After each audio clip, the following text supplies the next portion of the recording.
Resident doctor હર્ષ પંડ્યા આપઘાત કેસમાં મોટા સમાચાર। મૃતક હર્ષ પંડ્યાના પિતા ખટોદરા પોલીસ સ્ટેશન પહોંચ્યા। મૃતક હર્ષ પંડ્યાના પિતા ડોક્ટર સુભાષ પંડ્યા કે જેમણે પોલીસ પર પણ આરોપ લગાવ્યા છે। હર્ષ પંડ્યાના આપઘાત કેસમાં પોલીસે હલકી કલમ લગાવી હોવાનો સુભાષ પંડ્યાનો આરોપ છે। આરોપીઓને એન્ટી રેગિંગ કમિટી પણ છાવરતી હોવાનો મૃતકના પિતાનો આરોપ।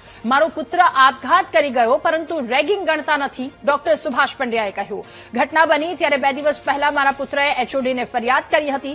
બિનજામીનપાત્ર ગુનો હોવો જોઈએ પરંતુ કોઈ કાર્યવાહી નથી કરવામાં આવી રહી। મેં મારો પુત્ર ગુમાવી દીધો પરંતુ હવે આવી ઘટના ન બનવી જોઈએ। ત્યારે પિતા જેમના દીકરાએ આપઘાત કર્યો છે તેમના પિતા ખટોદરા પોલીસ સ્ટેશન પહોંચ્યા અને તેમણે વાત કરી, આરોપ લગાવ્યો છે। આરોપીઓએ એન્ટી રેગિંગ કમિટી પણ છાવરતી હોવાનો મૃતકના પિતાએ આરોપ લગાવ્યો। વધુ માહિતી મેળવીશું। સંવાદદાતા ધ્રુવ આપણી સાથે લાઈવ જોડાયા છે। ધ્રુવ, મૃતક હર્ષ પંડ્યાના પિતા ખટોદરા પોલીસ સ્ટેશન પહોંચ્યા, સાથે કેટલાક આરોપો પણ લગાવ્યા।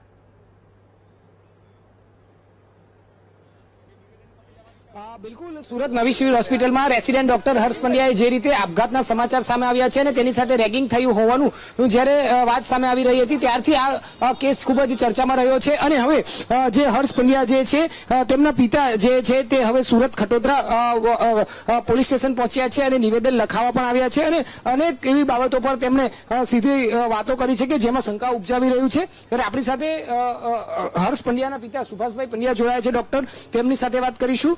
સાહેબ, તમે જણાવશો જે રીતે આખી ઘટના સામે આવી, હર્ષને તો જીવ ગુમાવ્યો પણ હજુ તમને શું લાગે છે આમાં કંઈક કાચું કપાતું હોય ને આપનું શું માંગ છે, શું કહેવાનું? આમાં ડેફિનેટલી કાચું કપાયું છે ભાઈ, કે જેણે આત્મહત્યા કરી છે એ આના કારણે જ કરી છે। તેમ છતાં આની સામે એવા કોઈ આત્મહત્યા જે દુષ્પરિણામ માટેની જે વાત આવે એવી કોઈ પણ વાત આ કમિટીમાં અથવા તો એમને જે તપાસ કરી એમાં કોઈ પણ જગ્યાએ આનો ઉલ્લેખ નથી। એ બહુ દુઃખદ બાબત છે। શું જાણવા મળ્યું, કેવો પ્રકારનો રિપોર્ટ છે કે જેનાથી આપણને શંકા લાગે છે? રિપોર્ટ તો આમ જાણવા નથી મળ્યો પણ જે ન્યૂઝપેપર ના તે બધા આવે એમાં એવી જાણ મળી કે ભાઈ આ 4 જે ડોક્ટરો છે સિનિયર હતી એમને સસ્પેન્ડ કર્યા 6 મહિના માટે અને બાકીના જે છે એમને કારણદર્શક નોટિસ આપી છે।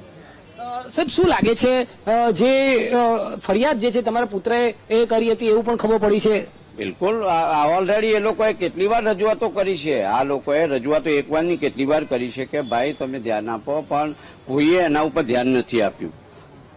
કોઈએ ધ્યાન નથી આપ્યું વિભાગ તરફથી। અને પછી જે લોકો છેલ્લે એવી પરિસ્થિતિ હતી કે આ જે બનાવ બન્યો એના 2 દિવસ અગાઉ તો એવું નક્કી કર્યું કે આપણે ડીનને રજૂઆત કરીએ, પણ એ પહેલા તો આ પગલું લેવાઈ ગયું। પોલીસ સમક્ષ તમે આવ્યા છો, શું માંગ લઈને આવ્યા છો, શું રજૂઆત લઈને આવ્યા છો અને શું લાગે છે કે પોલીસ તેમની રીતે બરોબર કાર્ય ચાલી રહ્યું છે, કરી રહી છે? પરિસ્થિતિ તો એવી છે, આ રિપોર્ટ જોતો અને કલમો લાગતો તો એવું લાગે છે કે અમને કોઈ ન્યાય મળે એવી પરિસ્થિતિ છે જ નહીં। જે આત્મહત્યા કરી છે, આટલા એક્સ્ટ્રીમ ત્રાસ પછી માણસ આત્મહત્યા કરે છે તો પણ એના આત્મહત્યામાં ખપાવવામાં નથી આવતું, રેગિંગમાં ખપાવવામાં નથી આવતું। આટલા બધા પુરાવા છે એ દોષિત કરે છે કમિટી, તો એ લોકો દોષિત છે। 9 જણાએ આપી, એ 9 જણા રેગિંગ થયું છે, મારા પુત્રને રેગિંગ નથી થયું એવી લાગે છે અને એના કારણે મૃત્યુ નથી થયું એવી વાત આવે છે। હા, મેં ખાલી જે મીડિયાના ન્યૂઝો આવે એ દ્વારા જાણ્યું છે। સાહેબ, બીજું કે શું લાગે છે, તમે કઈ રીતે માંગ કરો છો? હત્યા, આત્મહત્યા થઈને તમામ બાબતની તપાસ થવી જોઈએ, કઈ રીતનું તમને એવું લાગે છે? તો પેલા સુસાઇડની જે વાત છે, સુસાઇડ મારા મગજમાં હું પોતે ડોક્ટર છું, ટેકનિકલી મેં જે પણ સિમ્પટોમ જોયા એમાં કોઈ પણ જગ્યાએ સુસાઇડના સિમ્પટોમ આવતા નથી। એટલે મને તો હજુ પણ શંકા છે કે આ સુસાઇડ નથી, સમથિંગ રોંગ શંકાના દાયરામાં છે, એની વ્યવસ્થિત ઇન્વેસ્ટિગેશન થવું જોઈએ। આટલું બધું રેગિંગ થઈ માણસ મર્યો છે તો પણ છતાં આગળના 7 કે 5 કિસ્સામાં પણ ન્યાય નથી મળ્યો। એ રીતના જો મને પણ નહીં મળે એવી મને પૂરેપૂરી વિશ્વાસ છે। અત્યારે તમે લડત ચલાવો છો અને આગળ પડતા આવ્યા છો કારણ કે બીજા હર્ષને આ પ્રકારે આવી ઘટના ન બને, શું માનો છો? બિલકુલ, મારું તો વાત જ છે ભાઈ, મારો તો ભલે જતો રહ્યો પણ મારી એક જ માંગ છે કે મારા બીજા દીકરાઓ જે આવવાના છે, ભણવાના છે, એ કમસે કમ આનો ભોગ ના બને। અમારી એક જ વાત છે, જે થવાનું હતું એ થઈ ગયું છે મારું, પણ ભવિષ્યમાં પણ બીજું આવી બનાવો ના બને એની તો અમારી સ્ટ્રોંગ માંગ છે અને થવાનું જ છે કે અટકવાનું નથી। તો શું તમે આત્મહત્યા દુષ્પ્રેરણા અંગેનો ગુનો નોંધાવવાના છો, ફરિયાદ નોંધાવશો, કઈ રીતની એમાં રજૂઆત કરવાના છો? બિલકુલ, જુઓ પહેલા તો મને પીએમમાં શક છે, મારા બાબાએ જે શું કહેવાય આવું સુસાઇડ કર્યું એવું મને ક્યાંય દેખાતું નથી। એટલે એક એ બીજી વસ્તુ, બાબાએ આત્મહત્યા કરી છે આ લોકોના ત્રાસથી કર્યું છે, માનસિક ત્રાસ, કામનું દબાણ એટલું બધું કર્યું છે એ એવો નબળો તો નતો કે સામાન્ય રેગિંગમાં એ લઈ લે, પણ એને એટલી એક્સ્ટ્રીમ કક્ષાનું માનસિક દબાણ ના તે કંઈક ટોર્ચરિંગ કરવામાં આવી છે, જેના કારણે મજબૂત થઈને એણે આ પગલું લીધું છે. એટલે એ માટેની કલમો લાગવી જ જોઈએ.